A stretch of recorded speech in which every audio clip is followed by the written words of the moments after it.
रात के 12 बजे थे। तेज बारिश हो रही थी। सड़क के किनारे एक गरीब सा लड़का भीगा हुआ बैठा था, हाथ में एक पुराना मोबाइल और आंखों में आंसू।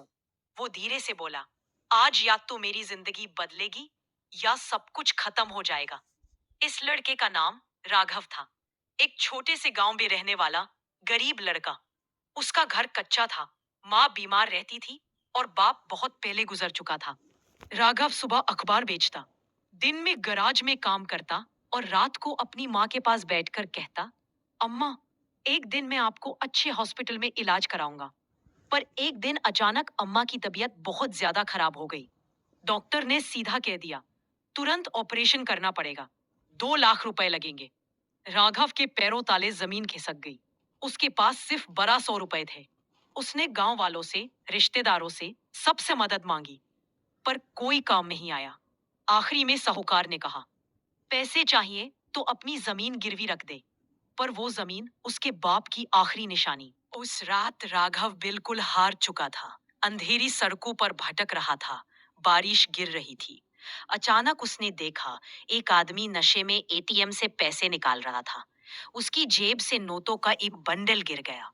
राघव का दिल जोर जोर से धड़कने लगा। उसके दिमाग में एक ही बात चल रही थी, अगर ये पैसा उठा लूं तो मेरी माँ बच सकती है। वो आगे बढ़ा, हाथ बढ़ाया, तभी पीछे से एक बुजुर्ग आवाज आई, बेटा, गलत रास्ते का पैसा कभी दुआ नहीं बनता। एक भिखारी वहां खड़ा था। राघव का हाथ कांप गया।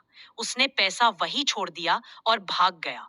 वो बारिश में भीगता हुआ सड़क के किनारे बैठ गया। बहुत रोया।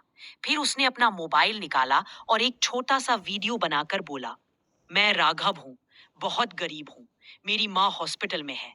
मेरे पास पैसे नहीं है। शायद सुबह तक मेरी माँ जिंदा न रहे। अगर मैं गलत कर बैठूं तो मुझे माफ कर देना। ये कहकर उसने वीडियो अपलोड कर दिया। यू खुद नहीं पता था कि वो क्या कर रहा है। बस चुपचाप हॉस्पिटल की तरफ चल दिया। अगली सुबह हॉस्पिटल के बाहर अजीब सी भीड़ थी। कोई 500 दे रहा था, कोई 1000, कोई 10,000। राघव हैरान था। उसने नर्स से पूछा, ये सब लोग क्यों आ रहे हैं?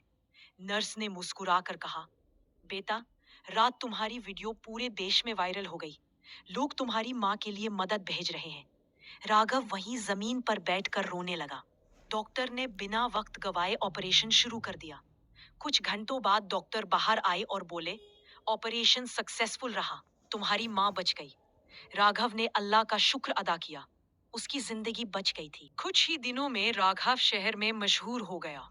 न्यूज वाले आए, लोग उसे मिलने आए।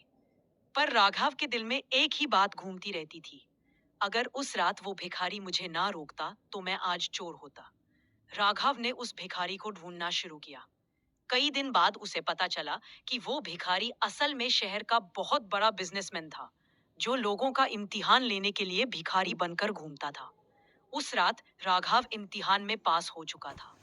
उस बिजनेसमैन ने राघव को पढ़ाई और नौकरी दोनों का मौका दिया। राघव ने पूरी मेहनत से पढ़ाई की। साल बीते गए, वो इंजीनियर बन गया।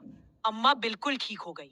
10 साल बाद राघव खुद एक हॉस्पिटल बना रहा था, गरीबों के लिए बिल्कुल मुफ्त। हॉस्पिटल के ओपनिंग के दिन राघव ने माइक पकड़कर कहा, आज अगर मैं यहाँ हूँ तो सिर्फ एक भिखारी और उन लाखों लोगों की वजह से हूँ जिन्होंने मुझ पर भरोसा किया। कैमरा भीड़ में गया। वही भिखारी मुस्कुराते हुए खड़ा था, आंखों में आंसू थे। और कहानी का आखिरी सच ये है, जिंदगी हमेशा एक गलत और एक सही फैसले के बीच खड़ी होती है। बस इंसान को एक पल में सही रास्ता चुनना होता है।